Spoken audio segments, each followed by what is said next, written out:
Hey, it's Alex Chambers, and this is Interstates. It's been quiet here for a while, and it's going to stay quiet for a while longer.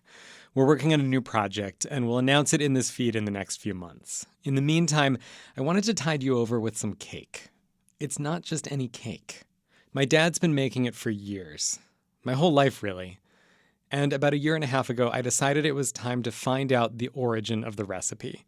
So while my dad and I made the cake together, I interviewed him. But here's the thing. I realize family recipes are not always that exciting beyond the family. This cake, though. Okay, let's start with my brother's childhood best friend, Toby Davis. Toby actually encountered the cake before he even met my brother. When I was in elementary school, we used to go to the local premium ice cream shop. And very quickly, my family realized that what was even more delicious than the premium ice cream sold at the premium ice cream shop, don't tell them that I said this, was this one particular kind of cake. And the cake was a deep, rich, not too sweet, moist chocolate cake with the most perfect cream cheese icing you have ever had in your whole life. This is like the platonic ideal of cake. Eventually, Toby's family decided getting pieces of the cake at the ice cream shop wasn't going to cut it. So they asked around and found the bakery that made them. And started buying whole cakes for special occasions or, for any occasion that we could justify needing a whole cake. Toby and my brother met in 5th grade. They became friends, hung out a lot, and eventually their conversation, as it does for so many of us, turned to cake. That was when my family delightfully learned that your family were, in fact, the originators of this cake and the recipe. If you'll excuse me for a minute, listener, I have a quick, sad message just for Toby. Toby, it's been over 3 decades since you learned that my family was the originator of this cake and the recipe. No one can blame you for thinking that. My dad has become associated with that recipe, probably more than anyone else. But here's the thing. It's no secret in my family that he didn't create the recipe himself. He stole it. At least, that's what I used to think.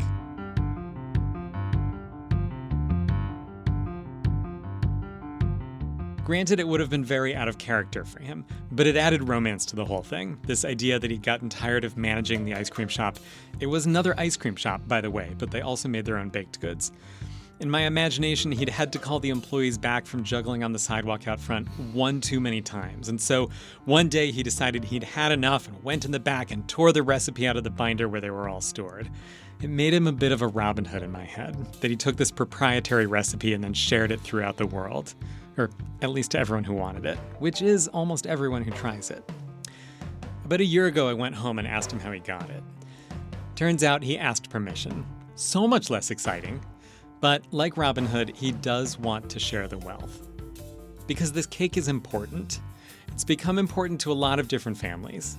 Toby's family, for example. It was basically our go-to birthday cake, celebration cake. So he meets my brother. A couple years go by, and Toby's family is about to spend the year in Germany. And realized with some alarm that we were going to have to spend a year without cake. So Toby's mother went to my dad. She said if we promise not to bake the cake in the U.S., would you possibly consider sharing the recipe with us? And as you can guess, he did. Because he would have, even without those promises. Because, like me, he likes to share this recipe. And that's what the two of us are going to do for you right now. Or almost right now. I do want to introduce my dad, Rob Chambers. When I was little, he owned a lunch counter and a series of restaurants. That all culminated in a bakery, Celebration Bakery, where they used this recipe a lot. He left all that in the 90s, and he's had a consulting business since then. There's a Robin Hood quality to that business too, but, it's kind of in the weeds. You'll just have to trust me on that. Because it's time to pull out that recipe. This dark chocolate cake recipe that's on an old piece of cardboard, sort of, and taped up and everything. This is our... And is that the one you've been using since... For a long, long, long time, as far back as I can remember. Yeah. It's hard to read, but I use it anyway. And given the way that I do recipes, it just has all the ingredients and no real directions. Oh, right. So that's what I've got for you. All ingredients, no directions. Ready? Go. 2 eggs and a cup of oil. Teaspoon of vanilla? Yeah, literally over a teaspoon of vanilla. 2 cups of sugar, 2 cups of flour, 1 cup of cocoa, a little bit of salt. Looks like about a teaspoon. And probably a little less than a teaspoon. 2 teaspoons of baking soda. 2 cups of coffee. It's the secret ingredient. It is a secret ingredient. Got it? No. What were you doing? Okay. We'll walk through it. It's mostly straightforward, but there are a few twists, so you'll want to pay attention. This time, geez. We'll also get into the real story of how my dad got the recipe almost 50 years ago and its effect on the world since then. All right, so let's usually start with the eggs. It's a good place to start. So find a bowl and put in 1 little eggie. So 2 eggs and a cup of oil. any neutral oil is fine. I usually use canola. Goes in together here. And I'm gonna start by whipping that up together a little bit. And I don't have to do too much yet because the next step is to put sugar in and then emulsify it. And it takes some sugar. 2 cups, I think. Yep. Okay, and then a little bit of vanilla too goes in with that. Oh, we need to get coffee going too, right? Oh shoot, I forgot about the coffee. That always happens to me. Quick note about the coffee. You might think I'm trying to get you to make a coffee chocolate cake, a mocha cake. It is 2 cups of coffee. We're not fooling around. But this is just a chocolate cake. A deep, rich, not too sweet, moist chocolate cake. While the coffee is essential, the cake doesn't taste especially coffee-y once it's baked. While the coffee brews, let's talk about how my dad got the recipe without having to steal it. One of my early jobs was running Bart's ice cream store in Northampton, and all of our baked goods were homemade, and one of the recipes was this chocolate cake recipe. There was an old department store on Main Street, big building. The people who took it over wanted to fill it with specialty retail shops, clothing, jewelry, flowers, toys. Thorne's Marketplace. It worked, and Northampton became a bit of a boutique shopping destination. In those early days, they realized they'd need food, too. The manager called me and asked if Bart would want to do a cart there, a snack cart. My dad said, "I got this, I'll do it myself." He worked out with Bart to buy baked goods wholesale. He sold other things too. The cart turned into a permanent counter in the central artery, and while my dad sold it decades ago, you can still go to that counter in Thorne's and get a snack. But not this cake. Bart eventually decided to sell his ice cream shop, and when he did, my dad asked permission to take the recipe. So you had permission for the recipe. I never knew that. Yeah, I did have permission for the recipe. I made sure to get permission.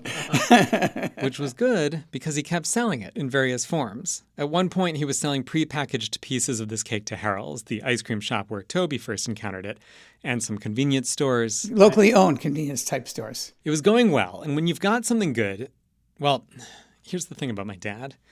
He's always insisted on being his own boss, having his own businesses. I really admired that about him. But it also meant he was always on the lookout for the business idea that would finally take off. Because generally, they weren't making him a living. And it's not like he's irresponsible. He's a really hard worker. It's just hard to come up with the right thing. And at that point, in the 80s, selling this cake seemed like it might be it. We went through thinking that was a great idea and had another period where we tried to do that on a larger scale and tried to get that into a lot of stores in the area. But it had such a short shelf life, it really didn't work well for us. This is not a Twinkie. Or popcorn. It was when Smart Food first came out. And there was this this woman who was our primary sort of sales and delivery person, came back one day with Smart Food and was like aghast that this bag of popcorn cost as much as our chocolate cake that we worked so hard to make. It is harder than popcorn, but don't worry, it's not that hard. So let's get back to it. We've got 2 eggs, a cup of oil, a teaspoon of vanilla, and 2 cups of sugar in the bowl. And now I'm going to just really beat the heck out of these and emulsify it so that the sugar essentially dissolves in the oil. Then grab another bowl and add 2 cups of flour. All-purpose is good. And a cup of cocoa. That's cocoa powder, just to be clear. And then we need a little bit of salt. I'm throwing salt in with the cocoa and the flour. Looks like about a teaspoon. And probably a little less than a teaspoon. So a scant teaspoon salt. You'll use baking soda too, but don't add that yet. You'll dissolve that in the secret ingredient, which is the coffee.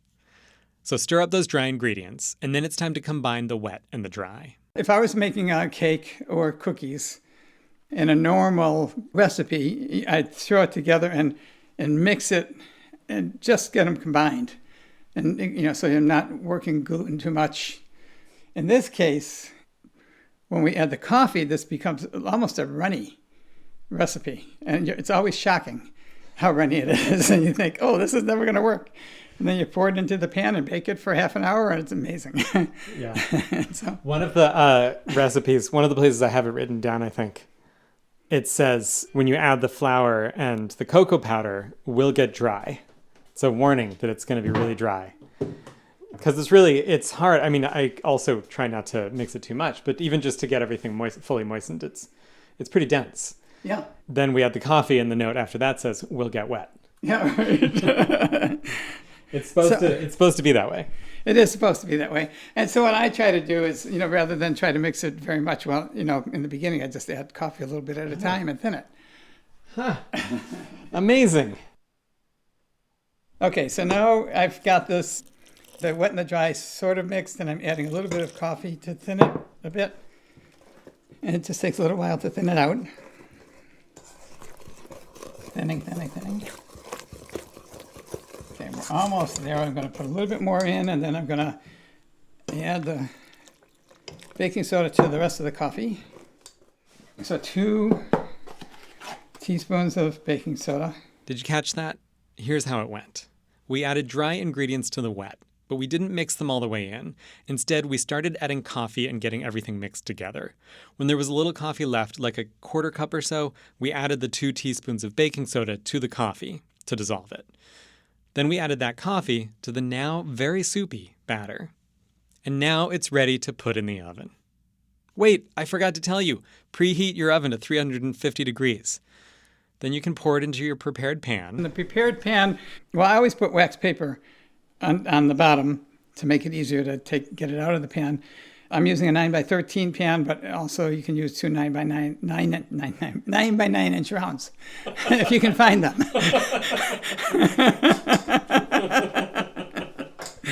I think it's 9x9x9x9x9x9. Right. And we're going to give it 30 minutes. Check it a little before 30 minutes. I like to poke a toothpick into the middle and see if it comes out clean. My dad presses down on the middle to see if it springs back. Either way, once it's done, let it cool for a few minutes in the pan and then flip it onto a cooling rack. Presumably you were making the cream cheese icing while the cake was in the oven, but in case you forgot, we'll put that recipe on the Earth Eats website too. So that's the cake. That might be the cake, but that's not the cake's effects. Let's hear a couple more testimonials before we go. First, Toby Davis. When your family decided to stop running a bakery and the cake stopped being commercially available, we continued to make it for family holidays. And this cake has gone through many different iterations, some more successful than others.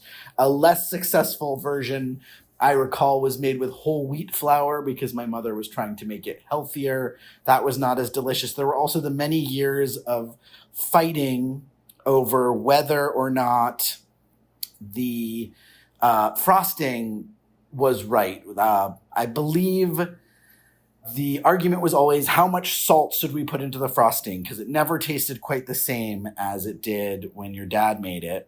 And finally, we discovered that my mother was so firmly committed to unsalted butter in everything she did that she was using unsalted butter in a salted butter recipe and then trying to make up the salt. And so we finally wore her down, convinced her to use actual salted butter, and were able to replicate the most delicious frosting I've ever tasted. Toby's family also figured out a gluten-free version that works quite well. And literally, this is still our go-to birthday cake for my family. My partner now of 10 years also always wants it for his birthday. I will pass this recipe on to any young people in my life who want to experience this cake, because it really is just the ideal cake to me and to my family. Toby, I'm glad to hear you're willing to share the recipe. Not everyone is. There's this furniture store my parents sometimes go to. And they're friendly. They say hi to familiar employees. Recently, my dad was walking out of the store and someone called out to him, "Hey, Rob." And I turn around and it's this particular individual who I had no idea even knew my name. And he says, "Would you give me the cake recipe?" And I said, "Well, sure." I said, "Why? What's up?" He said, "Well, I know the previous, the guy who took over the store, and I've been asking him for the recipe, and he won't give it to me. I've been asking him for years, and he won't give it to me. He doesn't even own the store anymore." And he still won't give it away. He won't give it to him. So my dad went home and sent it to him in an email. The next day, he got an email back. It had a picture of a cake and a note saying, "I feel like I won the lottery." So that's the chocolate cake. If you make it, I hope you share it. It's a lot of cake for just one person. But you also have to share the recipe with whoever asks for it. The responsibility is on you. Because the recipe is yours now, too.